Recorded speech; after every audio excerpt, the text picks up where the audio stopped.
ओम नमः सिद्धेभ्यः। ओम नमः सिद्धेभ्यः। ओम नमः सिद्धेभ्यः। निर्मल ज्ञान परिठिया कम कलंक डहेवी। अपालद्दौ जेड़ परुते परम पड़वेवी। सब कर्म मल का नाश कर हर प्राप्त करने जो लीन निर्मल ध्यान में नम कर निकल परमात्मा। संतप्त मानस शांत हो जिनके वे वर्तमान महान जिन विचरे हमारे ध्यान में। योग सार योगेंद्र द्वारा रचित है। गुरुदेव श्री के इस पर वचन चल रहे हैं, उसके आधार से अपन चर्चा कर रहे हैं। पृष्ठ क्रमांक 2। देखो, शुद्ध चैतन्य मूर्ति आत्मा की एकाग्रता के समय ही आंशिक धर्म दशा प्रकट होती है। वही सम्यक दर्शन है। वहीं से धर्म प्रारंभ होता है। साधक ने धर्म का प्रारंभ हो जाने के पश्चात पूर्ण धर्म दशा प्राप्त करने के लिए क्या किया, यह बात यहाँ चल रही है, जिसमें अतीन्द्रिय आनंद ही भरा पड़ा है। ऐसी निज सत्ता के अस्तित्व में ही आत्मा का सुख है। अन्य चाहे सर्वज्ञ परमेश्वर की सत्ता ही क्यों ना हो, परंतु उसमें तेरा सुख नहीं है। सर्वज्ञ परमेश्वर ने त्रिकाली निज आत्मा में केवल आनंद ही देखा है। इस अतीन्द्रिय आनंद की दृष्टि करके विशेष रूप से उसमें ही स्थिरता रूप ध्यान करके बाहर की सर्वता उपेक्षा द्वारा सिद्ध परमात्मा हुए हैं, वर्तमान में हो रहे हैं और भविष्य में भी इसी विधि से होंगे। मोक्ष प्राप्त करने के लिए मोक्ष मार्ग की यह विधि है। बीच में दया दान आदि के विकल्प आते हैं, परंतु वह मोक्ष मार्ग की क्रिया नहीं है। आत्मा में उपयोग का जुड़ान होना वही मोक्ष मार्ग है, पर में जुड़ान होना वह बंध मार्ग है। ठीक है, ये अपन ने चर्चा की थी कि अपन को पहले नंबर पर तो मैं शुद्धात्मा हूँ, मैं राग देश से भिन्न आत्मा हूँ, ये स्वीकार होना चाहिए। अगर अपन इस स्टेप पे नहीं स्वीकार कर पा रहे हैं तो आगे पढ़ने पढ़ाने से कोई फ़ायदा नहीं, क्योंकि पहली भूल ये है कि हम अपने को आत्मा ही स्वीकार नहीं करते। जब हमारा जीव और अजीव का भेद ज्ञान ही सच्चा नहीं है, जब उसमें ही कन्फ्यूज हैं, तो हम फिर आश्रव बंध से क्या भेद ज्ञान करेंगे, फिर हम संबंध जरा मोक्ष कैसे प्रकट करेंगे। तो पहले नंबर पर गहराई से विचार करें, क्या मुझे शुद्धात्मा स्वीकार है या अशुद्ध आत्मा स्वीकार है। कैसा भी स्वीकार का मतलब क्या है, हम अपने को क्या मानते हैं। रागी द्वेषी कसाई आत्मा मानते हैं कि शुद्ध आत्मा मानते हैं। अगर हम अपने को शुद्धात्मा मानते हैं तो फिर गुरुदेव श्री कह रहे हैं कि बात आगे बढ़ सकती है, फिर तुम्हें धर्म प्रारंभ हो सकता है। और अगर हम अपने को शुद्धात्मा मान ही नहीं सकते, सुनने से नहीं मानना, हमने आपसे कहा, आपने कहा ठीक है साहब, नहीं, आपकी अनुभूति में क्या चल रहा है। हमारे अंदर में जब हम आपसे पूछते कि आप अपने को क्या अनुभव करते हैं, अगर हम अपने को मनुष्य अनुभव करते हैं, पूजा पाठ भक्ति स्वाध्याय करने वाला श्रोता भक्ता ये अनुभव करते हैं, तो वो कहते सम्यक दर्शन की प्राप्ति नहीं हो सकती। केवल और केवल चैतन्य मूर्ति शुद्ध आत्मा स्वीकार करेंगे तो धर्म प्रारंभ होगा। ठीक, एक नंबर। दूसरा नंबर क्या कहते हैं कि जिसमें अतीन्द्रिय आनंद ही भरा पड़ा है। अपनी आत्मा में दुख नहीं है, अपने अंदर दुख का कोई काम नहीं है, दुख का कोई कारण मौजूद नहीं है, आत्मा में दुख नाम का कोई गुण नहीं है। फिर जब आत्मा में कोई दुख नाम का गुण नहीं है, फिर दुख क्यों होता है? अपनी कल्पना से होता है। दुख है नहीं। जैसे भूत की कल्पना हो गई है तो भूत है, लेकिन भय पूरा है। तो भय कहाँ से आया? कल्पना से आया। वास्तविकता में तो रस्सी में सांप की कल्पना हो गई और तुमने रस्सी में सांप देखा और भागे, तो सांप है? सांप है क्या? दुख का कारण है क्या? कि कारण तो नहीं, पर कहाँ से आ गया दुख? इतनी बेचैनी, इतनी घबराहट क्यों हो गई कि भैया तेरी कल्पना हो गई कि ये सांप है? ऐसे आचार्य कहते दुख नहीं है संसार में। 6 द्रव्य हैं, वे सब अपना अपना परिणमन कर रहे हैं, कोई किसी का कर्ता धर्ता नहीं है। लेकिन हमने अज्ञान से, भ्रम से एक द्रव्य को दूसरे द्रव्य का कल्पना में कर्ता भोक्ता माना है, इससे सारा दुख चल रहा है। सारे दुख की जड़ ये है। तो पहले नंबर पर तो मैं शुद्धात्मा हूँ और मेरे में अतीन्द्रिय सुख भरा पड़ा है, माने मैं सुख से ही बना हुआ हूँ। जैसे नमक खारेपन से भरा, चीनी मीठेपन से भरी, नींबू खट्टेपन से भरा, ऐसे ही मैं सुख से भरा। ये विश्वास है कि मैं सुख से भरा कि दुख से भरा? बोलो। है? नहीं है ना, दुख है ना। कुछ नहीं, ऐसा तो नहीं हो सकता। दुख है ना, अंदर दुख चल रहा है ना। परेशान हो ना नरेश जी? हैं? कैसी बातें करते? सुखी सुख चल रहा है पक्का? काय से? माल पानी मिल गया है? वो खाने पानी को मिल जाए, हाँ, सुख है, पर नहीं मिले तो दुखी है। बराबर है कि नहीं? तो ऐसी मान्यता रहेगी तो सम्मेलन नहीं होगा। देखो, ये गप मानना बंद करो कि भगवान की पूजा पाठ करके मोक्ष चले जाओगे। कोई कहीं नहीं जाने वाला। समझ में आया? ये तो बिल्कुल प्योर गप है, बिल्कुल कुछ नहीं जाने वाले। अगर अपन सही तत्व निर्णय नहीं करेंगे, सही वस्तु का स्वरूप नहीं समझेंगे, तो हम कहीं नहीं जाने वाले, इसी 4 गति में डोलते रह जाएंगे। कोई कुछ नहीं कर लेगा। आपको आप ही जिम्मेदार हो। आपकी जिंदगी के लिए कोई भगवान जिम्मेदार नहीं है, कोई परमात्मा जिम्मेदार नहीं है। कि हमें सच्चा गुरु नहीं मिला, उसके लिए गुरु की जिम्मेदारी नहीं है कि वो तुम्हें मिले। ठेकेदारी नहीं है कोई तुम्हें किसी मोक्ष को पहुंचाने की। तुम्हें स्वयं जिम्मेदारी लेनी पड़ेगी, स्वयं आत्मा का अनुभव करना पड़ेगा, तो मुक्ति मिलेगी। निमित्तों को दोष देने से हम नरक निगोष से नहीं बच जाएंगे। ये पंचम काल है, क्या कर लेगा? पंचम काल है तो सम्यक दर्शन होता है ना पंचम काल में, क्यों नहीं करते? अरे यार वज्र सेन जी काय को धारा खराब कर रहे हो? समझ में आया कि नहीं आया है? सही बात बोली। पूछने के लिए मत पूछो भाई, अंदर हृदय में प्रश्न पड़े तो पूछो। जो हम कह रहे हैं आप भी समझ रहे हैं, और आप जो कह रहे हैं वो हम भी समझ रहे हैं। समझ में आ रहे कि नहीं आ रहे? लेकिन हम जो कह रहे हैं वहाँ से समझो। तुम जहाँ से कह रहे हैं वहाँ से तो हम समझ रहे हैं, लेकिन हम जहाँ से कह रहे हैं वहाँ पहुँचो, क्योंकि वहाँ पहुँचना बहुत ज़रूरी है, वरना मजाक मजाक में गाड़ी निकल जाएगी। तुम जे जो अपन जे, अरे अपन ऐसे खतरनाक आदमी हैं कि इतनी गंभीर बात को भी एक चुटकुला करके मजाक कम कर देते हैं।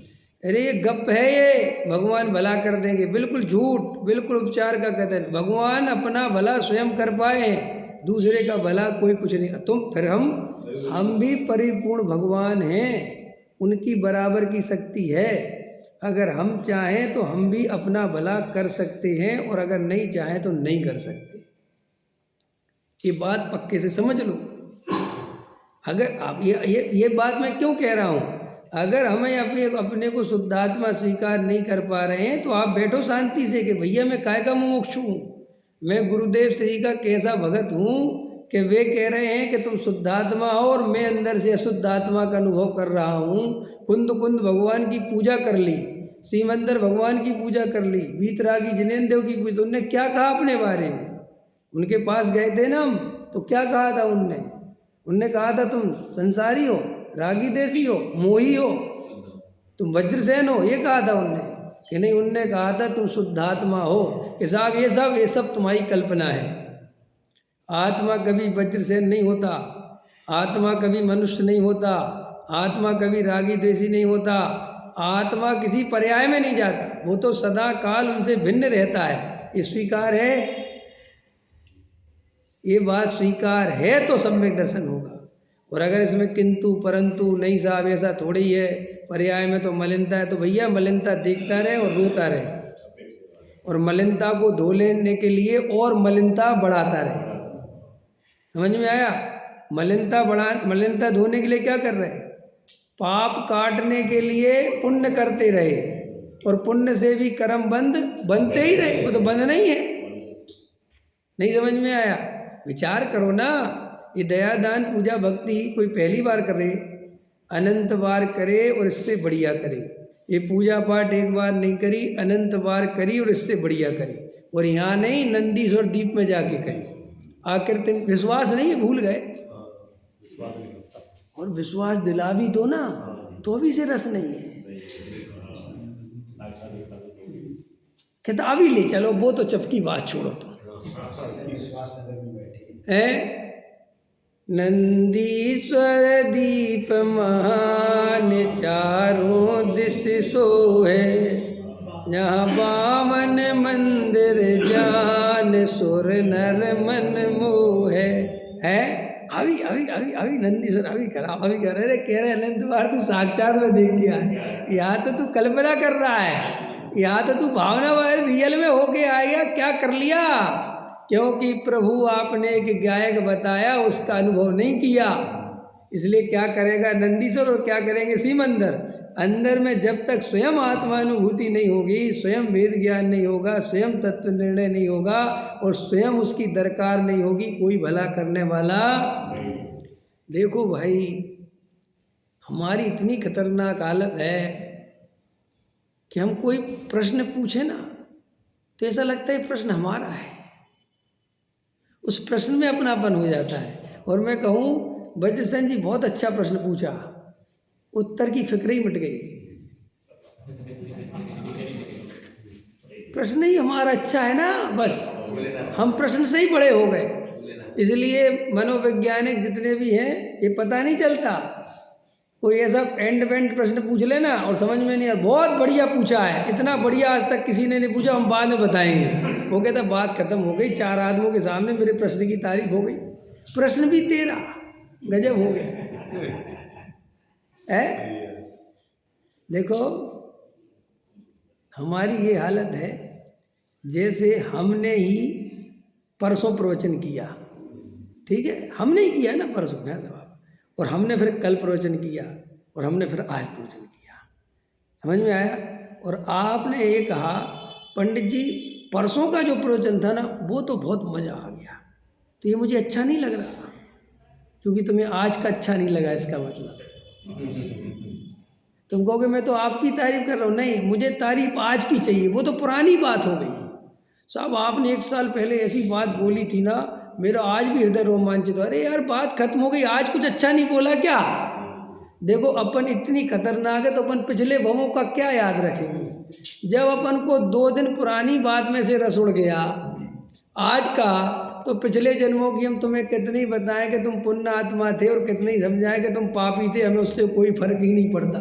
इसलिए आदमी बहुत अच्छे से कहता है पिछले जन्म में भाई साहब मैंने इतने पाप करे हैं। कोई किसी को शर्म लगती है बात कहने में कि हमने पिछले जन्मों में पाप करे हैं? क्यों नहीं? आपको अंदर फील होने चाहिए मैंने पिछले जन्म, क्योंकि आप पिछले जन्मों से इतने दूर हो गए हो। कहते करे होंगे किसी ने, मैं, लेकिन आप ये नहीं कहते मैंने इस जन्म में पाप करे हैं। किसी के मुंह से सुना मैंने इस जन्म में बहुत पाप करे? अरविंद जी करे कि नहीं करे? इस जन्म में तो पंडित जी पुण्य ही पुण्य करे हैं। तो फिर ये बाल काय के झड़ गए, तो पिछले जन्मों के चक्कर के ये जितने देखो अपनी क्या मानसिकता है, जितनी भी दुर्गति अपनी हो रही है वो पिछले जन्मों का कर्म है, और इस जन्म में जो बढ़िया बढ़िया हो रहा है वो मेरे अच्छे कर्मों का इसी जन्म का फल है। समझ में आया कि नहीं आया? जो संपत्ति मिली वो पिछले जन्मों से नहीं मिली, वो मेरी मेहनत से मिली, और संपत्ति में जो घाटा लगा वो पिछले जन्म में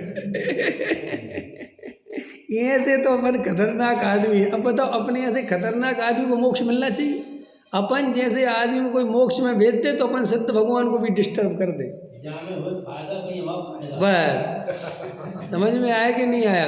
अगर निश्चय नहीं कि हाँ में हाँ मिलाना है तो हाँ मिला देंगे, और अगर व्यवहार की हाँ में हाँ मिलाना, और हम तो बिल्कुल जो हैं वो ही रहेंगे। ऐसी परिणति में सम्यक दर्शन का पुष्प कैसे खिलेगा? विचार करो, कैसे चलेगा? किसको धोखा दे रहे? अपने आप को धोखा दे रहे। आया समझ में? तो ये भैया भगवान भरोसे पड़ा रहा, भरपूर सुखी कर दोगे तुम, यह सोचे सब खड़ा रहा। बिल्कुल दम नहीं है तो क्या करे? भगवान के पास खड़े नहीं हो, अपने लिए खड़े हो। भगवान को तुम्हारी कोई ज़रूरत नहीं है, तुम्हें भगवान की ज़रूरत है, वो भी इसलिए कि ज्ञाता दृष्टा रहे परिणति मेरी। हे भगवान, जैसे आप जगत के ज्ञाता दृष्टा हो गए हो, ऐसे मैं अपने त्रिकाली ध्रुव का आश्रय लेके मैं भी ज्ञाता दृष्टा हो जाऊं, इसके लिए है भगवान की शरण। तो पहले नंबर पर विचार करें, हमें सीमंदर भगवान ने क्या कहा है? बोलो नरेश जी। अशुद्ध आत्मा कहा है कि शुद्ध आत्मा का रमेश जी? और अपन क्या मानते हैं अपने को? देखो प्रश्न है ना, क्या मानते हैं अपने को? जल्दी मत बोलो, कहना हमें फुर्सत ही नहीं, हम अपने को भी रमेश से ज़्यादा कुछ नहीं मानते।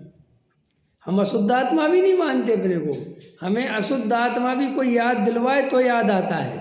हम तो इस प्राप्त पर्याय में मैं मनुष्य, फिर मैं मनुष्य में रमेश कुमार और मेरे 2 बच्चे, मेरा घर परिवार, ये अपनी तन्मयता ऐसी चल रही है। अब ऐसी तन्मयता में हम कितने ही अध्यात्म की बात सुने, सम्यक दर्शन की प्राप्ति नहीं हो सकती। समझ में आया? तो ये गहराई से देखो क्या कहते हैं, शुद्ध चैतन्य मूर्ति आत्मा की एकाग्रता। और आत्मा में एकाग्रता कैसे होगी? पहले तो शुद्ध आत्मा स्वीकार हो, फिर एकाग्रता कैसे होगी? जब पर में सुख की आशा टूट जाए, पर से मुझे सुख होगा ये मान्यता बिल्कुल मिटा दो। देखो एक आपको सूत्र बताता हूँ, मैं सुख स्वरूप हूँ। वज्रसेन जी सुनो, मैं सुख स्वरूप हूँ का अर्थ है मैं सदा काल सुखी हूँ, और मैं सदा काल सुखी का अर्थ है कि मैं सदा काल सुखी ही रहूँगा। मेरे सुखी रहने के लिए कोई शर्त नहीं लगेगी, मैं बिना शर्त के सुखी रहूँगा, क्योंकि मेरा स्वभाव ये अभी नहीं आया, इसका भाव भाषण करवा के हमने शर्त बना रखी है कि पैसा होगा तो सुखी होऊंगा, और मैं ये कह रहा हूँ कि पैसा होए चाहे नहीं होए मैं सुखी ही रहूँगा। तुम्हें लग रहा है कि भाई निरोगी काया रहेगी तो मैं सुखी हूँगा, तो तुम इतनी कंडीशन लगाते हो सुखी होने की कि कभी सुख का अनुभव कर ही नहीं पाते। आप समझ गए? अब पकड़ो इस बात को कि मैं सुखी ही हूँ, नमक चाहे गरीब के घर में हो अमीर के घर में। अच्छा एक बात बताओ, अंबानी के घर का नमक खारा होता होगा कि मीठा? चाहे कोई सी कंपनी का लाए, अगर एक बार बताओ ऊंची कंपनी का नमक लाए और वो खारा नहीं हो तो, और तुम 10 रुपए किलो वाला लाओ और खारा है तो, कि भाई साहब नमक कहते ही उसे हैं जो खारा है। समझ में आया? चाहे वो महलों में हो और चाहे वो झोपड़ी में हो और चाहे वो रोड पे पड़ा हो, नमक कहते ही उसे है जो खारा हो। ऐसे ही आत्मा कहते ही उसे है जो सुख स्वरूप हो, चाहे वो गरीब घर में हो चाहे अमीर घर में हो, चाहे देवगति में हो चाहे नरक गति में हो, चाहे जहाँ हो, चाहे स्त्री के शरीर में हो चाहे पुरुष के शरीर में हो, चाहे बालक हो चाहे जवान हो चाहे वृद्ध हो, आत्मा माने सुख। और जब आत्मा माने सुख और सुख माने मैं, सुख माने आत्मा और आत्मा माने मैं, तो फिर मेरे में दुख किस बात का? आज से नियम लो, नियम लेने के बहुत पड़ा है ना, तो नियम लो, आज से दुखी कभी नहीं रहूँगा, क्योंकि कोई परिस्थिति से मेरा दुख का कोई संबंध नहीं है। दुख तो पैदा किया जाता है, दुख है नहीं। देखो आपने इतना विचार किया, आपको सुख की अनुभूति हुई ना, लेकिन आप इसे कल्पना मानते हो, आपको लगता है ऐसे क्या काम चलेगा। अरे तो भाई धन मकान दुकान की कल्पना भी कल्पना ही है, वो कोई वास्तविकता थोड़ी है। मैं धन से सुखी नहीं होता, समझ में आया? तो धन छोड़ने से भी सुखी नहीं होता, तो फिर करना क्या है भाई साहब? अपना सुख अपने में ये मानो, इससे सुख होता है।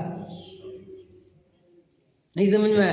अगर हमारे पास धन है तो हम धन का सदुपयोग करके और आत्मा आराधना कर सकते। धन बुरा कहाँ है? धन को फेंकने की जरूरत कहाँ है कि साहब मेरे पास 50 करोड़, बहुत अच्छी बात है, 50 करोड़ है, बैंक में जमा करो, काम धंधा बंद करो, चलो सोना गिरा आराधना करेंगे। धन को फेंकने की जरूरत कहाँ है? धन अगर सम्यक दृष्टि के पास हो तो वह उसका उपयोग आराधना में ही करता है, और धन मिथ्या दृष्टि के पास हो तो वो उसका काम खोटे कार्यों में करता है, अथवा त्याग व्रत करके छोड़ छाड़ के अपने को बड़ा धर्मात्मा समझता है। नहीं समझ में आया? ज्ञानी धन नहीं छोड़ते, ज्ञानी तो अपने आनंद में रमते हैं, अपने स्वरूप में रहते हैं, और जैसे जैसे कसाय टूटती है बाहर में वृक्त होते चले जाते हैं, उन्हें कोई विकल्प है, क्योंकि धन को अपना माना ही नहीं, अपना माना नहीं तो छोड़ने का अहंकार नहीं, और अज्ञानी अपना मानता है तो छोड़ने का अहंकार करता है। आज उपवास करा, ये अहंकार उसे ही होगा जो अपने को खाने वाला मानता है। जो अपने को खाने वाला नहीं मानता, मैंने उपवास करा, इस बात का उसे कभी अहंकार हो ही नहीं सकता। किस बात का अहंकार? सही हो गई नहीं तो योग क्या है? सवाल ही पैदा नहीं होता। धन मेरा है क्या जो मैं छोड़ूं? क्या छोड़ूं? देखो, मैंने एक दिन अभी पीछे कहा था, मुनि बनोगे तो भी वेद ज्ञान करके ही बनोगे, और वेद ज्ञान ही करते रहोगे तो मुनि सच्चे कहलाओगे। ठीक है? गृहस्थ में रहोगे तो भी वेद ज्ञान करोगे तो सम्यक दृष्टि होगी। दो काम एक सा है ना। तो मुनि बन के करेंगे, घर में रह के करें, प्रश्न ये कहाँ है? वेद ज्ञान करो, न गृहस्थी तुम्हारी है न साधुपन तुम्हारा है। मुद्दे की बात तो ये है ना, जिस देश में, जिस भेष में, जिस हाल में रहो, बस ज्ञायक रहो, ये मुद्दे की बात है। बाहर में कुछ बदलने की जरूरत नहीं है, क्योंकि उसके कर्ता हम नहीं है। बाहर में जो है उसके ज्ञाता हो जाओ, बस ये काम करो। इतनी बात अगर अपन को समझ में आ जाए तो अपन धर्म के नाम पे जो बाहर में चेंज करने में लग जाते हैं, उसकी जगह अपन आत्मानुभव का कार्य कर सकते हैं कि नहीं कर सकते। उस तरफ अपन ध्यान लगाने की जगह इस तरफ ध्यान लगा सकते हैं कि नहीं लगा सकते। लेकिन अपन अपने पूरे जीवन में ध्यान से देखें तो हमारा पूरा जीवन मात्र बाहर की परिस्थितियों में और दूसरे को प्रभावित करने में लगा रहता है। कल एक प्रश्न आया था कि साहब हमें लोग क्या कहेंगे, इसकी चिंता बहुत सताती है। लोग क्या कहेंगे? आचार्य कहते अगर तुम्हें चिंता सताती तो तुम सम्यक दर्शन से कोसों दूर हो। अगर हम मंदिर इसलिए आते हैं कि नहीं जाएंगे तो लोग क्या कहेंगे, तो हमारा मंदिर आना कितना आर्टिफिशियल है। हम भगवान के सामने उस ढंग से पूजा पाठ करते हैं कि ताकि लोग हमें अच्छा पूजा पाठ करने वाला समझें, तो हमारी पूजा पाठ दो कौड़ी की है। नहीं समझ में आया? हम भगवान के सामने इसलिए झुक जाते हैं कि लोग हमें देख रहे हैं, अगर नहीं झुकेंगे तो लोग क्या सोचेंगे। तो बोले तुम भगवान के सामने झुके, लोगों के सामने, भीड़ के सामने झुके। हम दान इसलिए देते हैं कि लोग क्या कहेंगे, तो हमारा दान देना दो कौड़ी का है। हमारा पूरा जीवन क्या दूसरों के लिए बना है कि हम अपने लिए जी नहीं सकते क्या? पति पत्नी के लिए जी रही है, बच्चे माँ बाप बच्चों के लिए जी रहे हैं, बच्चे भविष्य के लिए जी रहे हैं, सब अपने अपने हिसाब से दूसरे के लिए जी रहे हैं, अपने लिए कोई जी नहीं रहा।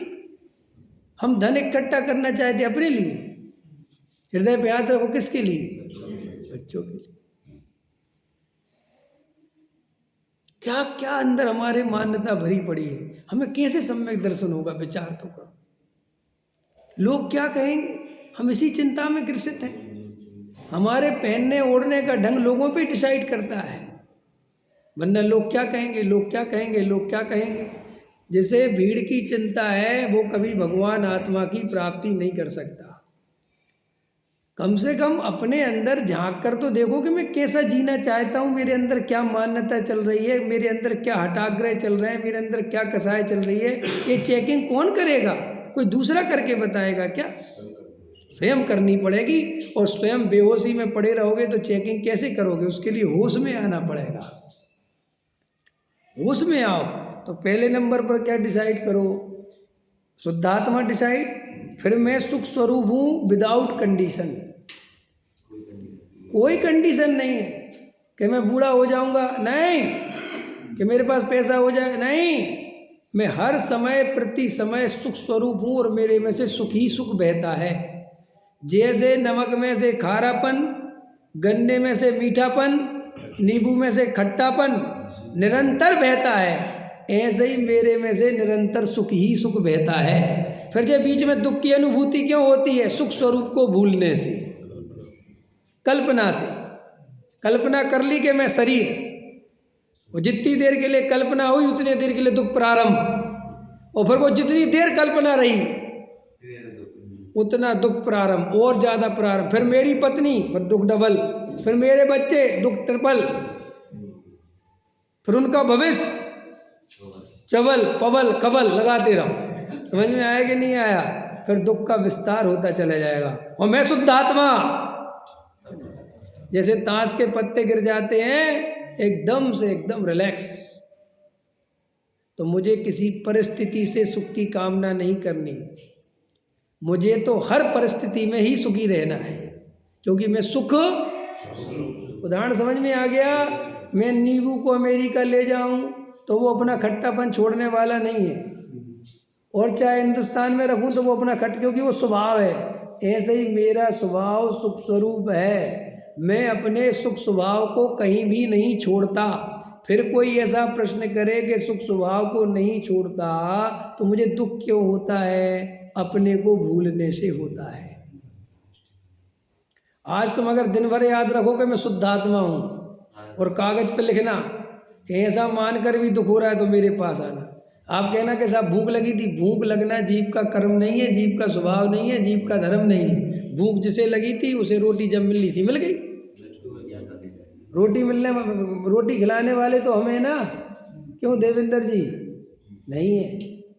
रोटी अपनी योग्यता से अपने काल में जब उसको पेट को मिलनी है, उन पुद्गलों का परिणमन होना है, वो हो जाएगा। फिर मैं ज्ञाता दृष्टा रहे परिणति मेरी। फिर देखो कितना मजा आता है।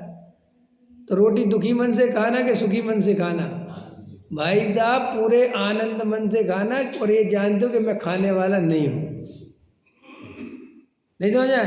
क्यों क्यों? अरे वो रोटी का धर्म मैं डिस्टर्ब क्यों करूँ?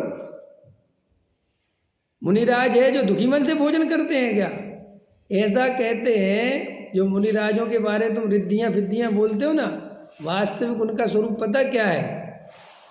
मुनिराज इतने आनंद में रहते हैं, इतने आनंद में रहते हैं कि वो सूखी रूखी रोटी, समझ में आया, उसको भी इतने आनंद पूर्वक ग्रहण करते हैं कि उसमें रस बनता है।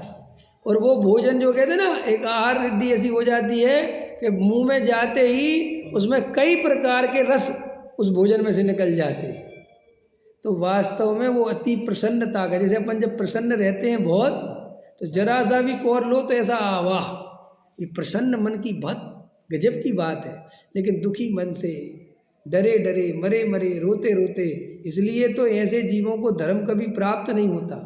धर्म तो आनंद की दशा में, समझ में आया? बहुत चित्त में प्रसन्नता, इतनी प्रसन्नता, इतनी प्रसन्नता, माने ठिलठिलाना, हंसना, ये कोई प्रसन्नता का लक्षण नहीं है।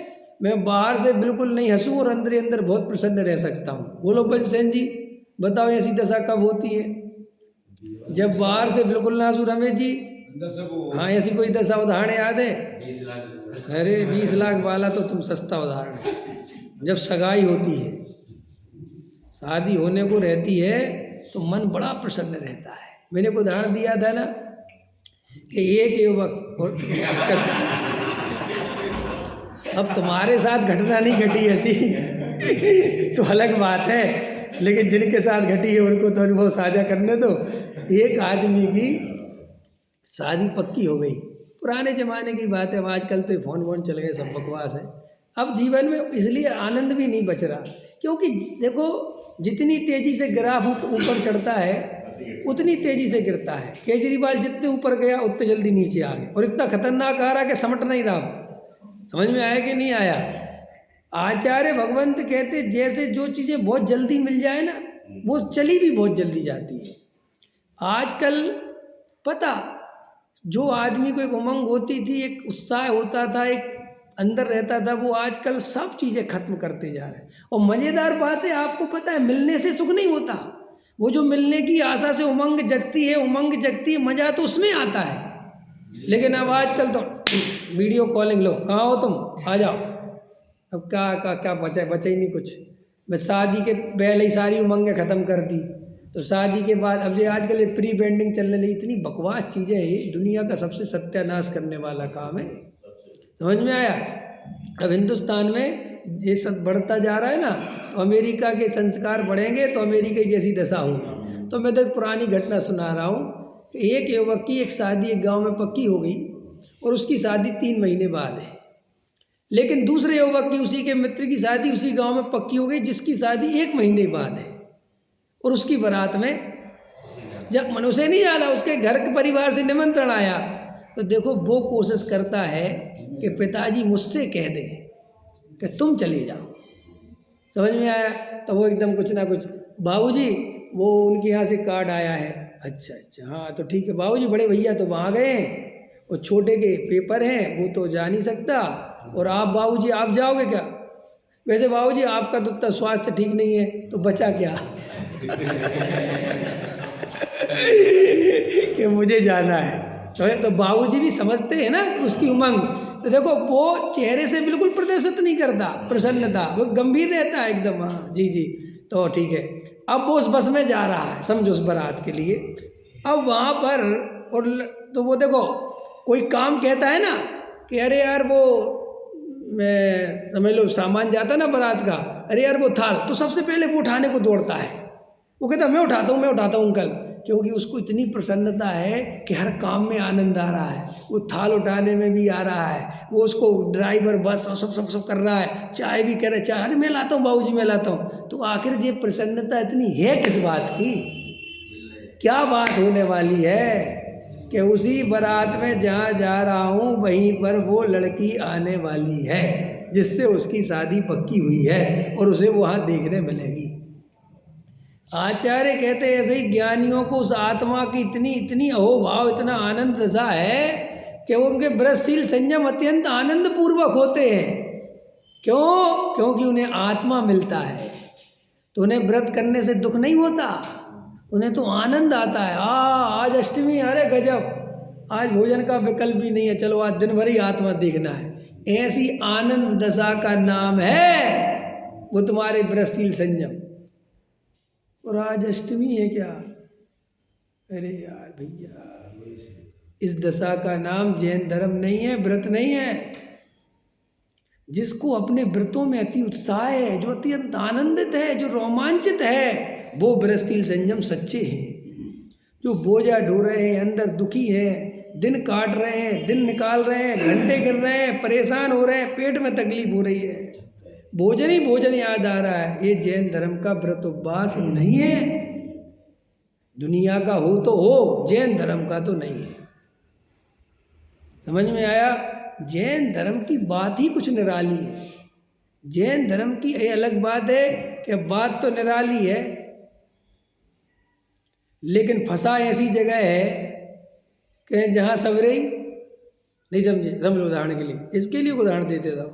एक आदमी एक ऐसे टीले पे चला गया, एक ऐसे टापू पे चला गया जहाँ सारे आदमी अंधे थे और उसके पास ही आंखें थीं। समझ में आया कि नहीं आया? अब क्या करे बताओ? करे तो करे क्या? क्योंकि आंखें उसी के पास है, आंखें किसी और के पास है ही नहीं। तो अब कोई चीज़ देखे भी तो दिखाए किसे? आया समझ में क्या कहना चाहता हूँ? अब अपन इतने मिथ्या दृष्टियों के बीच में घिरे हैं कि यहाँ सम्यक दर्शन की कड़ी का खिलती हुई तो बताए किसे? क्या बताएं कि कितने बढ़िया नज़ारे हैं, नज़ारे। अब अपन को तो दिख रहा है क्या नज़ारा है, लेकिन वे सबरे ही अंधे, अब किसको क्या बताए? उनके लिए तो सब कुछ बराबर ही बराबर है। सावन के अंधे को सब हरी हरा दिखता है, उन्हें क्या है? और वो कहता है तुम्हारा टीला बहुत सुंदर है, वे कहते क्या कि सुंदर, क्या सुंदर। ऐसे ही धर्मात्मा जीवों के साथ बहुत प्रॉब्लम है कि जैन धर्म जो है ना वर्तमान काल में ऐसी परिस्थितियों में फंसा हुआ है कि इसकी विशेषता ही भूल गए, इसका आनंद लेना ही भूल गए। और जबरदस्ती क्रिया कांड हो रहे हैं, मरे जा रहे हैं, कर रहे हैं, कुछ पता ही नहीं कि कैसी प्रसन्नता का नाम जैन धर्म है, कैसे आनंद रहने का नाम जैन दर्शन है। लेकिन अपन गंभीरता को आदर देते हैं तो अपन जबरदस्ती गंभीर हो रहे हैं, अंदर से गंभीर नहीं है, लेकिन गंभीरता को लोग आदर देते। अगर अपन हंसे तो कोई आदर नहीं देता, तो अपन जबरदस्ती बैठे हुए गंभीर हो गए, और अंदर से तो बिल्कुल गंभीरता है ही नहीं। देखो भाई, बाहर से गंभीरता उड़ोगे तो दुख लाएगी, और अंदर से गंभीरता होगी तो आनंद लाएगी। तो बाहर से तो गंभीर होना ही नहीं, बाहर से तो बिल्कुल हल्के फुल्के रहना, समझ में आया, आनंदित रहना, मस्त रहना, अंदर आत्मा का वेदन करना, और उस वेदन के आश्रय से बाहर में उपेक्षा भाव आवे, बाहर से निकलने का भाव आवे, वो भाव अलग दशा है। लेकिन दूसरों से घृणा करना, द्वेष करना, धर्म के नाम पर द्वेष करना, नाक से कोड़ना, नहीं समझ में आया, किसी जाति विशेष से डरना, क्यों मुसलमान देश को खा लेंगे, किससे डर रहे हो, क्या मिल जाएगा, क्या मिल जाएगा इस बात को सोचने से, दुख के अलावा क्या कर लोगे। साहब मुगलों का शासन हो, क्या कर लोगे, पीछे 500 बरस हो गया, बच गए ना। बनारसी दास जी उन्हीं अकबर के ज़माने में आत्म आराधना करते रहे ना, वो बढ़िया करते रहे, और अखबार बुलाते थे ना दरबार में, वो कितनी सम्मान देते थे। अगर हमारा भाग्य का उदय, हमारा पुण्य का उदय होगा तो सारे जगत में आग लग रही होगी तो भी तुम आनंद से रह रहे होगे, और अगर तुम्हारा पाप का उदय होगा तो सारे जगत में अमृत बरस रहा होगा, लेकिन तुम्हें विष पीने को मिलेगा। ये पुण्य पाप पे भरोसा रखो ना, क्या जगत की चिंता करना, क्या सोचना। और उनमें बहुत अच्छे लोग भी होते कि नहीं होते, कोई जाति खराब होती है, कोई जाति खराब नहीं होती, सब भगवान आत्मा है, समझ में आया। दुनिया में भगवान ज़्यादा है, याद रखो, भगवान ज़्यादा नहीं, सभी भगवान है। इस संसार में हम जितना बुरा सोचते इतना बुरा है नहीं, कह के अपन ने कल्पना कर करके बहुत बुरा बना लिया। अपन अजैनों से ऐसे भागते जैसे वो तुम्हें खा जाएंगे, ऐसा नहीं है, ऐसा बिल्कुल नहीं है, नहीं समझ में आया। किसी से कोई डरने की जरूरत नहीं है, लेकिन डरने की जरूरत बिल्कुल नहीं है, लेकिन एकत्व करने की भी जरूरत नहीं है, क्योंकि डरने से सिकुड़ते हैं और एकत्व करने से राग में मरते हैं। और धर्म कैसा है, ऐसी मंदर भगवान शरण ली तेरी, बस ज्ञाता दृष्टा रहे परिणति मेरी। भाई ये धर्म, ये समझ लो, ज्ञाता दृष्टा रहना है, ना किसी से राग करना है, ना किसी से द्वेष करना है, और ना किसी से भयभीत होना है। जब एक द्रव्य दूसरे द्रव्य का कुछ करता ही धरता नहीं है तो भयभीत क्यों होते हो। अगर हम देखो, कल मैं रात को कोमल को कह रहा था कि भाई मरने से आदमी पता नहीं क्यों डरता है, क्यों डरते मरने से।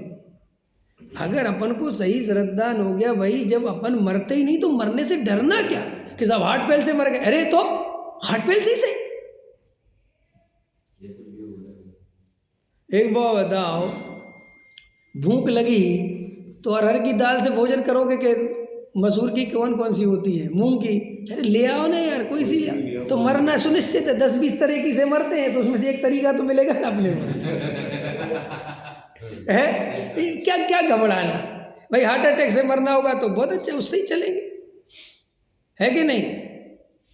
कौन से तरीके से मरना तो सुनिश्चित है ना। और फिर साहब हम 20 साल बाद मरेंगे कि आज मरेंगे, तो 20 साल जी कर भी क्या कर लोगे, और इतना जी के भी क्या मिल गया, क्या कर लिया। संसार में कुछ करने को, कुछ होने को है क्या। देखो संसार में आपको पता है, आचार्य भगवंत कहते हैं ज्यादा पुण्य के उदय से दुख बढ़ता है, सुख नहीं। ये बात आप लोगों को पता है कि नहीं। अमेरिका में सबसे ज्यादा आत्महत्याएं होती हैं। अमेरिका एक ऐसा पहला देश है जिसमें ये याचिका दायर की गई कि हमें स्वयं मरने का अधिकार दिया जाए। समझ में आया। हम अपने हाथ से अपनी मौत चुन सके, हमें कोई वो नहीं कर सके। देखो जो दिल्ली में आप जाओगे ना, जिस पे तुम्हारी यमुना में गिर गिर के मर जाते थे, तो उनने कितना ऊंचा कर दिया वो, अब उसमें मर नहीं सकते, तुम चढ़ नहीं सकते, तो उसमें सरकार बचाना चाहती ना, और तुम मरना चाहते हो। तो ये कह रहे हैं कि साहब हमें क्यों रोकते हो, हमें शांति, जहाँ मरना यमुना में कूद के मरना, मरने दो ना। समझ में आया? तो वहाँ पे तो भाई प्रश्न आया कि अमेरिका में इतना विकसित कंट्री है, सब लोगों के पास पर्याप्त धन है, मोटर गाड़ी बंगला है, सब प्रकार की सुख सामग्री है, इतना दुख है क्यों कि मरना चाहता है? बोले इसीलिए तो है कि कुछ पाने को बचा ही नहीं। अब कुछ पाने को बचा नहीं तो करें क्या, बताओ? हम और आप अभी इसलिए बोरिंग नहीं हो रहे कि बहुत सारी आशाएं पली हुई हैं, है ना अरविंद जी? अभी बहुत काम दिख रहे हैं। और एक बात बताओ, 1 मिनट में सारे काम हो जाएं, फिर क्या करोगे? फिर आप कहोगे बचा क्या, करना क्या है? कि बस बात खत्म हो गई, कि अमेरिका देख लिया, लंदन के देख लिया, जापान के देख लिया। इसलिए जो अमेरिका वाले मंगल ग्रह पे जाने की तैयारी कर रहे, क्योंकि पृथ्वी तो उन्होंने पूरी देख ली, अब यहाँ देखने को कुछ बचा नहीं, तो बोले ऊपर चलो भाई साहब। आपको पता है क्या चीज़ है ये? जीने का आशा कि कुछ तो मिल जाए, कुछ करने को तो मिल जाए। आप देखते हो, बैठे हो आप, अगर दिन भर आपको कुछ करने नहीं मिले तो आपको हाथ पैर कांपने लगते हैं। इतनी पत्नी कहे कि सब्जी ले आओ, तो आप ऐसे खड़े होते जैसे बॉर्डर पर लड़ने के लिए बोल दिया हो। अगर आप दिन भर बैठे हो, कभी महसूस करना, और आपको कोई काम ना हो, और इतने में पत्नी कहे जाओ सब्जी तो ले, अच्छा चलो कुछ तो काम मिला, क्या क्या लाना है बता, ऐसा आपको ऐसा लगेगा जैसे बॉर्डर पे भेज रही हो लड़ने के लिए। ऐसा है ना वीके जैन साहब से तो पूछो, ये तो और ही नहीं बैठ सकते। कुछ तो चाहिए, कुछ तो चाहिए। कई लोगों को मैं देखता हूँ, कुछ तो चाहिए, कुछ तो चाहिए, कुछ में शांति बैठी नहीं चाहिए। अगर वे पूजा पाठ में भी खड़े हैं तो पूरे टाइम कुछ तो चाहिए, कुछ तो चाहिए, कुछ तो चाहिए। इतनी आदत बनेगी, बताओ तुझे मोक्ष कैसे भेजेंगे? है मोक्ष कैसे जा सकते हो तुम इतनी देर शांति से नहीं बैठ सकते, तो क्या आत्म ध्यान करोगे, क्या आत्मा का अनुभव करोगे, क्या मोक्ष जाओगे? बताओ। जिन्हें करने की बहुत बेचैनी है, उन्हें विचार करना चाहिए कि हमारे अंदर कितना कर्तृत्व का भूत लगा हुआ है। ये समझना गहराई से, बहुत बहुत मार्मिक बात है ये सब तुम शास्त्रों से पढ़ के नहीं मिलेंगी तुम्हें सीखने के लिए। ये तो आपके वर्तमान के अनुभव से आपको समझना पड़ेगा। कल एक फोन आया एक बहन जी का, बोले भैया हमने शास्त्रों में पढ़ा है और आपके यहीं से पढ़ा है, वो तो खुद तो श्वेतांबर, हमने क्या पढ़ा है कि हमें गृहीत मिथ्या दृष्टियों के साथ नहीं रहना चाहिए। हमने कहा बहुत अच्छा पढ़ा है, लिखने वाले ने बहुत अच्छा लिखा। हमने कहा तो बहन जी छोड़ दो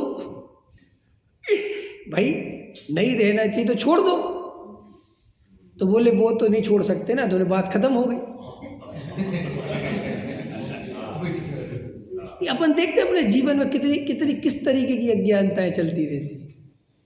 अरे भाई लिखने वाला तो सर्वोत्कृष्ट ही लिखेगा, ये तो तुम्हें अपनी परिस्थिति देखनी पड़ेगी कि हम क्या कर सकते हैं। दिल्ली में नहीं रहना चाहिए, तो मैं बोलने में तुम्हारे बाप का क्या जाता है? बोल तो दिया दिल्ली में नहीं रहना चाहिए, रोटी तुम दोगे, हम छोड़ देते दिल्ली, चलो अभी चलो, सो वो रोटी तुम्हें अपनी देखनी पड़ेगी। तो फिर तो सारे जगत में सब अपनी परिस्थिति के अनुसार अपना जीवन समझो, दूसरों के हिसाब से नहीं जीना। शास्त्र में सर्वोत्कृष्ट बात लिखी होती है, शास्त्र में तो लिखा मुनि बन जाओ तो बन जाओ, लेकिन उसी शास्त्र में लिखा है कीजिए शक्ति प्रमाण। जैन दर्शन जैसा दर्शन है दुनिया में, एक लाइन सुनो, कीजिए शक्ति प्रमाण, ये उसकी मत समझ लेना तुम ध्यान राय जी की, ये मूल में लिखी है ये बात। कीजिए शक्ति प्रमाण, शक्ति बिना श्रद्धा, माने तुम अगर नहीं कर सकते तो बस श्रद्धा करो, परेशान मत हो। क्या गजब का दर्शन है, कोई क्या जरूरत है भाई? हमें अपना द्रव्य क्षेत्र काल भाव अपने शरीर की परिस्थिति पता है, अपन क्या खाते क्या स्थिति है सब देखो ना। जबरदस्ती व्रत पे क्यों पालना अगर नहीं पलते तो? भैया भेद ज्ञान करो। तो ऐसे 1-2 प्रश्न पूछते रहते, तो मैंने कहा कि मैं प्रवचनों में इतनी बात बताता हूँ कि भेद ज्ञान करो, तत्व निर्णय करो, आत्मा, इस पे ध्यान क्यों नहीं जाता? ये सब तरफ क्षेत्र काल भाव के प्रश्न क्यों पूछता है व्यक्ति? अरे तुम अगर बदल सकते तो बदल लो ना। सब व्यापार करने में बहुत हिंसा होती है तो छोड़ दो। ये प्रश्न क्या है सब? किसको नहीं पता कि व्यापार करने में हिंसा होती है? लेकिन बस ऐसे मन बहलाने के लिए पता नहीं आदमी इधर से उधर पूछता रहता, मुद्दे का काम छोड़ देता है जो करना चाहिए है। पैसा कमाना चाहिए कि नहीं कमाना चाहिए? कैसे प्रश्न है ये आपके? आप इतनी भी बुद्धि नहीं अपने पास कि हमें क्या करना चाहिए। आचार्य कहते हैं ये अंदर से कोई विचारशील नहीं है, कोई कुछ घुमाता है, कोई कुछ घुमाता है। एक प्रश्न और पूछा बसंत जी, वो और बता दो। उन्हीं बहन जी ने बोले जिन घरों में त्यागी वृत्तियों का भोजन नहीं होता उनके घरों में भूत पिशाच रहने लगते हैं। ये बात तो ठीक है। बोली आप इस बात से सहमत है कि नहीं सहमत? नहीं समझ में आया? हमने कहा पहले नहीं, हमने पहले कहा कि त्यागी वृत्ति डिसाइड करो पहले। किसके? हिंदुओं के, कि जैनों के, कि दिगंबर के, कि श्वेतांबर के? कौन से त्यागी वृत्ति मानना है पहले ये तो बताना पड़ेगा कि नहीं? क्योंकि जो जैनी का त्यागी वृत्ति है दिगंबर वाला, उसके अलावा तो उसके लिए कोई त्यागी नहीं है। तो फिर हिंदुओं के घर में तो भूत ही 50 भर जाने चाहिए। तर्क समझे में? अरे भाई पहले वो डिसाइड करो ना कौन सा त्यागी वृत्ति लोगे, क्योंकि दिगंबरों के त्यागी वृत्ति अलग है, श्वेतांबरों के अलग है, बीजपंथी और पता नहीं कितने कितने दुनिया में सबके अलग अलग। सबके हिसाब से चलाना है कि किसके हिसाब से चलाना है? कौन सा लेना है? बोलो कौन सा लेना है? तो बोले ये तो हमने सोचे नहीं। फिर तो बोले साहब लिखा क्यों है? हमने कहा उसी ने लिखा जिसको तुम्हारे भोजन की जरूरत थी। अरे भाई ये क्यों लिखा का प्रश्न कहा है? ये तो एक व्यवहार का कथन है कि भाई त्यागी वृत्ति संत साधु तुम्हारे घर पे आएंगे तो तुम्हारे जीवन में मोक्ष मार्ग प्रशस्त होगा। वो दो धर्म की बातें करके जाएंगे, दो तत्व की बातें। तुम्हारे घर में भूत पिशाच आ जाएंगे, कोई धमकी देने की बात है? और सच्ची बात अगर उसको भाव अर्थ में लगाना है तो ये लगाओ कि मिथ्या से बड़ा भूत नहीं, और वो लगा हुआ है तुम्हें। अगर तुम संत साधुओं की संगति नहीं करोगे तो घटित तो हम कुछ भी कर देंगे। पंडित हैं, समझ में आया? पंडितों का कुछ नहीं है, पंडित कुछ भी घटित कर देंगे। हम उसी गंगा में डुबो के तुम्हें मार भी देंगे और उसी में डुबो के मोक्ष भी पहुंचा देंगे। कुछ दम नहीं इन बातों में। अपनी बुद्धि अपना विवेक स्वयं जागृत करो कि रियल क्या हो सकता है।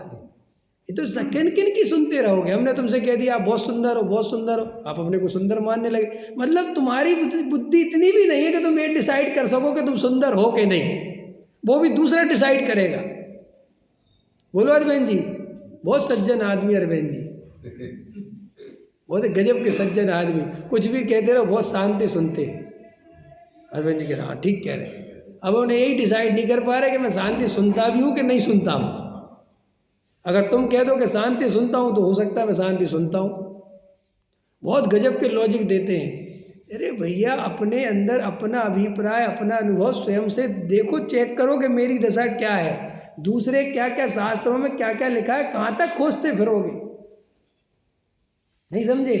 2000 पहले का द्रव्य क्षेत्र काल भाव उस हिसाब से क्या लिखा गया, क्या कहा गया, कौन सा उदाहरण दिया गया। हमें तुम्हें आधुनिक उदाहरण देना पड़ेगा कि नहीं देना पड़ेगा? हम ग्रंथों के उदाहरण देते रहेंगे 600 वर्ष पुराने, तुम कहाँ समझ पाओगे कि क्या कह रहे हैं? तुमने बैलगाड़ी देखी नहीं, हम समझाएंगे क्या बैलगाड़ी के बारे में? तो हमें तो कार ही लेनी पड़ेगी ना। तो आचार्य भगवंत कहते हैं कि भाई शांति से अपने अंदर ही अपनी परिणति चेक करो। जगत तो जैसा है वैसा रहेगा, अपना अनुभव देखो कि मेरा अनुभव क्या चल रहा है। तो क्या 3 बातें क्लियर हो गई? एक तो मैं शुद्धात्मा हूँ, किस अपेक्षा हूँ? अच्छा बताओ किस अपेक्षा शुद्धात्मा हूँ? भाई साहब शुद्धात्मा किसी अपेक्षा नहीं होता। शुद्धात्मा शुद्धात्मा होता है। जैसे नमक किस अपेक्षा नमक है? भाई साहब नमक किसी अपेक्षा नमक थोड़ी, नमक का अपना अस्तित्व है, अपना स्वतंत्र है। समझ में? ऐसे ही मेरा अस्तित्व मेरे से, स्वयं से, अनादि अनंत नित्य, इसमें किसकी अपेक्षा क्या मतलब है? फिर आत्मा सुख स्वरूप है तो मैं सुख स्वरूप हूँ, तो डिसाइड करो कि आज से मैं सदा काल प्रसन्न रहूंगा, सुखी रहूंगा, क्योंकि मैं सुख, मैं अब सुख के लिए परिस्थिति का इंतजार, कंडीशन का इंतजार, नो कंडीशन, प्रत्येक कंडीशन, हर क्षण में सुख स्वरूप हूँ, हर क्षण। नमक में से एक समय के लिए खारापन अलग नहीं किया जा सकता, ऐसे ही मेरे में से 1 मिनट के लिए सुख अलग नहीं किया जा सकता है। इतनी हिम्मत कर सकते हो? फिर साहब दुख जिसे होगा वो मैं नहीं हूँ, वो एक समय की पर्याय है, उसे होने दो, मैं उसे भी जानता हूँ। नहीं समझ में आया? यहाँ कट लग गया, चाकू से सब्जी से कट लग गया, किसे लग गया? आत्मा कट गया। कौन कटा है? भाई साहब ये उंगली में कट लगा है, मेरे में नहीं लगा, तो तुम्हें क्या हुआ? मैं जान रहा हूँ। फिर साहब तकलीफ हो रही, वो एक समय की पर्याय जो उसमें एकत्व कर रही, उसे हो रही है। जो उपयोग वहाँ जा रहा है उसे हो रहा है, अगर वो वहाँ भी नहीं जाए, मेरे अंदर आ जाए, उसे वो भी नहीं होगी। काम करते करते चोट लग जाती है। आया समझ में कि नहीं? हाँ, होता ही है ना। जब अपन बचपन में खेलते थे तो चोट लग जाती थी, वो खेलते रहते थे, पता नहीं चलता था। कई दफ़े हम तो बहुत सभी खेलते हैं, हम गांव में रहते थे ना, तो बहुत उल्टा सीधा खेलते थे, तो यहाँ से खून बहने लगा, कभी इधर गिर गए, कभी घुटने चल गए, और याद ही नहीं है। वो खेले जा रहे, और बाद में देखा, अरे भाई तो बहुत ज़्यादा लग गई। तो फिर लगी थी तो दर्द क्यों नहीं हुआ? क्या उपयोग इतना मस्त हो रहा था तो ये तो तुम्हें संसार में यही अनुभव हो जाता है। तो फिर मुनिराज अपने आनंद में कैसे रमते हैं, उन्हें मच्छर काटते पता नहीं चलता, तो कौन सी बड़ी बात है इसमें? क्या कितनी सरल बात है इसमें। लेकिन वैसा आनंद आवे तो उनको आनंद आता है, इसलिए मच्छर नहीं भगाते। समझ में आया? और हमें स्वर्ग जाना है, इसलिए मच्छर नहीं भगाते। अब ये चक्कर है, स्वर्ग जाने के लिए मच्छर नहीं भगाओगे तो बस वो कोई धर्म नहीं है, वो तो सब बेकार की बात है। लेकिन अपने आनंद में इतने डूब गए कि मच्छर भगाने का विकल्प नहीं आया, तो वो साधना है। समझ में आया? समय तो मेरा हो गया। एक भाई ने और प्रश्न पूछा कल के प्रवचन से, तो मैं अलग से तो जवाब देता नहीं। बोले साहब कल आपने दमन और भोग पे बोला, उसमें थोड़ा अधूरापन तो रह ही गया था। तो बोले दमन तो अच्छा नहीं है, लेकिन भोग भोगना भी अच्छा कहाँ है? और अगर अपन भोग भोगने की प्रेरणा देंगे तो लोग भोग ही भोग भोगते रहेंगे, विरक्त कैसे होंगे? प्रश्न समझ में आया? बिल्कुल ठीक है। भोग भोगने की प्रेरणा नहीं दे रहे हैं, न दमन करने की बात कह रहे हैं। ये समझा रहे हैं कि ना भोग अच्छे हैं ना दमन अच्छा है। तीसरी अवस्था कौन सी है? अपने स्वरूप में रमना, अपने ज्ञायक स्वभाव में स्थिर होना, अपनी आत्मा की श्रद्धा करना, उसमें रमना, ये असली काम है। अब कोई विकल्प आया और विकल्प वेद ज्ञान के बल से टूट गया, बेस्ट दीप। पहले तो वेद ज्ञान का ही आरा चलाना, पहले तो कोशिश करना कि विकल्प से बात खत्म हो जाए, लेकिन दबाना नहीं। मिटाना तो, लेकिन दबाना नहीं, और मिटे नहीं तो कर देना। क्योंकि विकल्प का 2 ही तरीके हैं मिटाने के, या तो वेद ज्ञान के बल से मिटा दो, या वो विकल्प जो मांग रहा है वो दे दो, लेकिन उसे दबा के अंदर मत ले जाओ, क्योंकि वो अंदर ले जाने से 3 गुना वृद्धि को प्राप्त होता है। और फिर दूसरी बात, लोगों को ये प्रश्न रहता है कि साहब लोग स्वच्छंदी हो जाएंगे, तुम तो नहीं होगे ना? तुम अपनी बताओ कि नहीं मैं तो नहीं होऊंगा, मुझे तो सब तत्व निर्भर, तो तुम्हारे लिए बोल रहे हैं। जो हो जाएंगे वे पहले ही से हैं, उनकी चिंता बिल्कुल मत करो। या तो तुम्हें डर लगता है कि हो जाएंगे, तो इसका मतलब तुमने अपने को रोक रखा है। 100% जो आदमी ने दमन कर रखा होगा वो ये प्रवचन सुन के उसको 100% ये प्रश्न आता ही आता है, तो फिर क्या कर ले? क्या वो ये प्रश्न आया क्यों?